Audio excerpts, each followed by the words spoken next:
Welcome to Flytime Night tonight. I'm Brandon Moon with Moonlit Fly Fishing. We want to invite you to watch our video tonight of the March Brown spider soft hackle pattern. North Country spiders have been around for a long time, and this variation of a North Country spider in a March Brown is going to be a very effective pattern for you to fish. So with that, we want to hurry up and get into the video and tie in with you. So thank you for watching. Tonight the hook that we're going to be using is a Moonlit Premium Tagata ML102. We're tying in a size 16. Primarily the March Brown spider is going to be tied in a size 12 through 16. You can tie it smaller or bigger if you'd like though. The thread that we're using is Semperfli's Classic Wax 12/0 in a burnt orange. I'll start that about 3/4 of the hook shank there, and as you saw, I left a tag end of thread to the back and use that to create a nice smooth underbody, wrapping just back to before the bend of the hook shank, leaving the tag end there. I'm then going to take and create a nice smooth tapered body with thread wraps going forward and backwards. The Classic Wax thread lays nice and flat, so I get a nice smooth transition to this, moving forward and backwards. And I'm going to do that till I have just a nice even body taper. Traditionally, a spider doesn't have a taper to the body, it's just a thread body wrapped. I like the taper to the body. So once I've got that with about 3 to 4 segments going forward and backward, I'm going to half hitch that thread. I'm going to take an alcohol marker. I'm using a bronze colored alcohol marker, and I'm going to take and mark that tag end of thread. And this is just going to help give a nice rib-like look to my spider here without adding any extra materials. I'm just going to let that dry as I put the lid on. I'm going to wrap this around my finger just so that it's nice and tight in my hand. As I wrap this forward, you're going to see that it creates a nice ribbing to the body of my fly without adding any bulk or weight. And I'm just going to wrap that with open spiral wraps using my rotary feature on the Nirvana V2 rotary vise. Once I've wrapped up to the front of that body, I'm going to secure that thread off in over the top and then in front. To trim this out, I'm just going to take a razor blade and trim it out.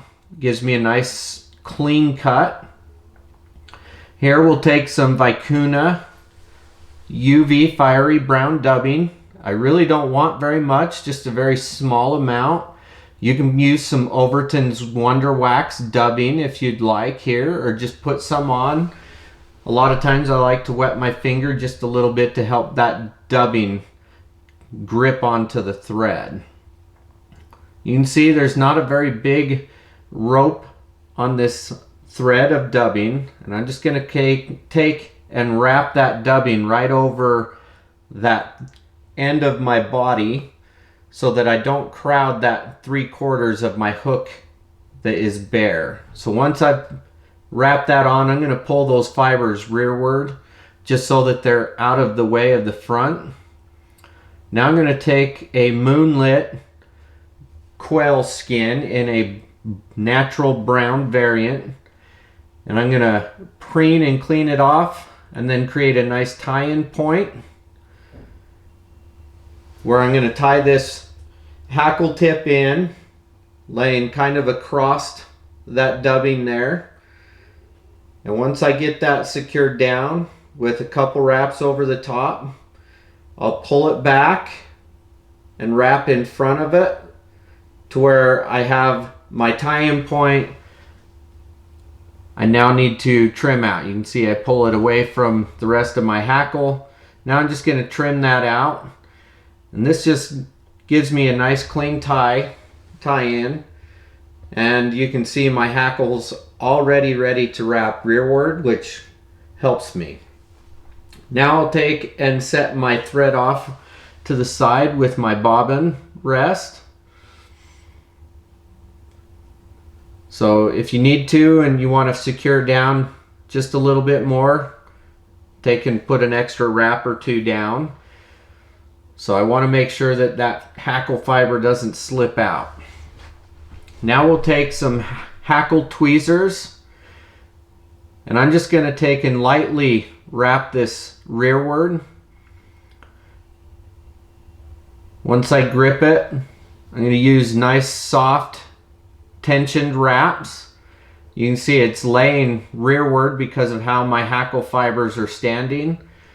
And I'm going to help palmer that back, each wrap, pulling the fibers rearward and using the stem of that hackle to push each wrap rearward, giving me a nice flow to this body.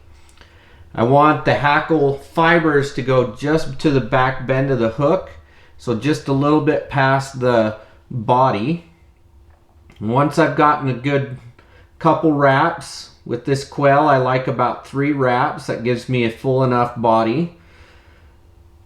Now I've secured that down, I'll pull the stem back and wrap a nice little head on that. My hackle stem fell out of my pliers there, but still pushed back, so I'm just going to create a nice head here with a good couple whip finishes. And this is giving me a clean head without any hackle fibers in the front. We'll snip that out with our tool here on our whip finish. Now you can see that hackle stem right there. I'm going to pull that and grab it with my fingers or hackle pliers here, since it's short, having a hard time getting it. So I'll take the hackle pliers and I'll pull that forward with my razor blade up against the edge of that, which is going to trim that out nice and clean. Here we've got a nice clean fly. I'm going to take some Loon head cement. Don't take the lid off. We're just going to apply some Loon head cement. This is the water-based head cement. You can see we're just going to apply a nice little dab in there just to help secure that knot, whip finish knot, and the head of the fly. I'll take and blow just to make sure I get all the liquid out of the eye of the hook before it dries. Put in a nice little hook point just to make sure it's nice and clean. And there you have a March Brown soft hackle spider pattern. Thank you for watching. Have a wonderful